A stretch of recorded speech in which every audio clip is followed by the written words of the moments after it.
baroudeurs, alors aujourd'hui je vais vous présenter le top du top des hamacs, le Drome 3 de chez Hammock. Hammock, c'est une marque norvégienne qui a obtenu plusieurs prix de l'innovation pour ce modèle. On monte ensemble? Allez, c'est parti. Alors le montage est facile si on respecte les principes de base. Tout d'abord, il faut une distance comprise entre 3 et 6 mètres entre les arbres. Ensuite, vous devrez placer votre sangle minimum à 1,75 m de hauteur. Et pour finir, la charge autorisée maximum dans le hamac est de 150 kg. Alors on va venir placer la sangle minimum à 1,75 m de hauteur. On positionne le mousqueton, la fermeture vers le haut.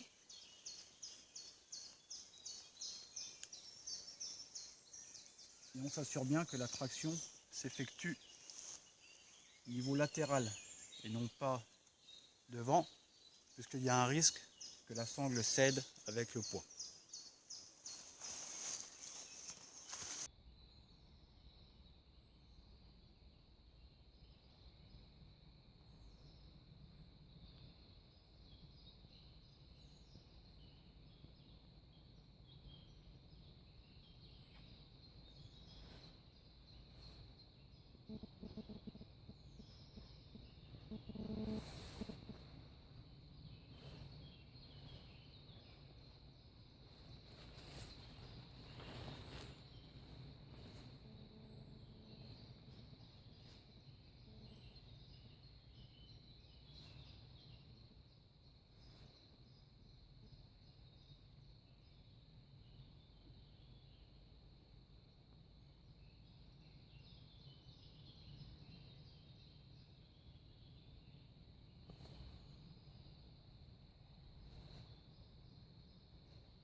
Alors afin d'obtenir un axe horizontal de la sangle, on ajuste avec les deux sangles sur le côté, on tend, et si c'est trop tendu, aucun souci, voilà, de cette façon, on détend et on règle à la tension voulue.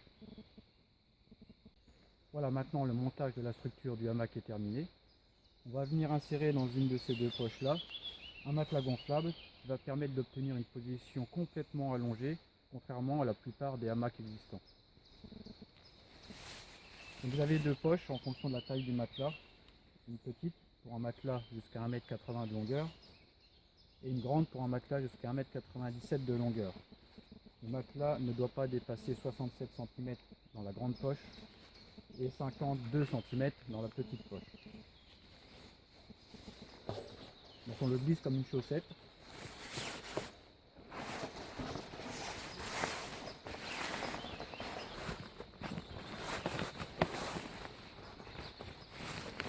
Et on vient refermer la poche afin que le matelas reste bien stable. À l'arrière du hamac, on retrouve une petite ficelle élastique qui va permettre de stabiliser le hamac et d'éviter ainsi un balancement trop important.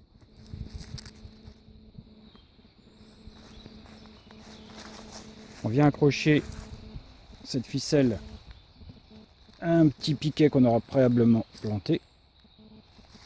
Et ensuite, on peut venir régler la tension de cette ficelle, ici.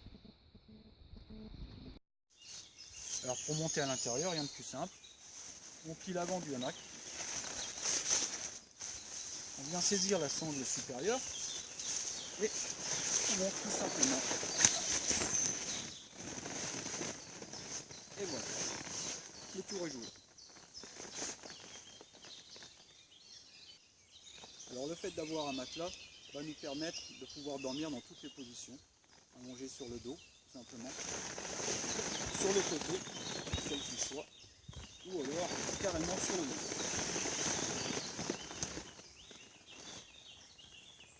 On peut obtenir différentes positions en jouant avec ces sangles et se retrouver rapidement et sans difficulté en position assise.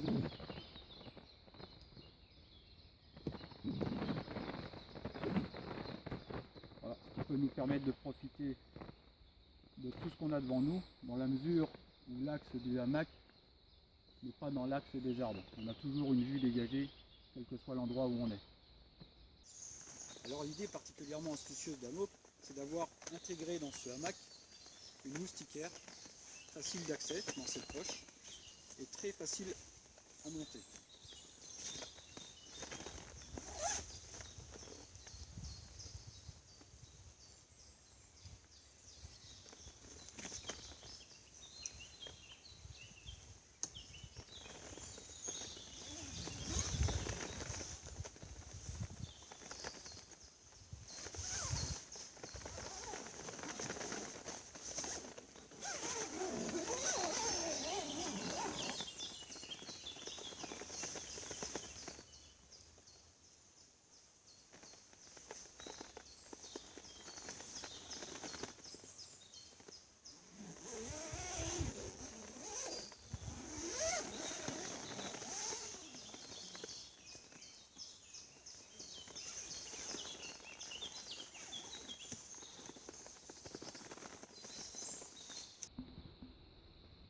Alors le hamac dispose de plusieurs poches, une poche pour mettre une bouteille, une seconde poche pour mettre divers objets, et une troisième pour mettre un livre, tablette ou autre, tout ce que vous voulez.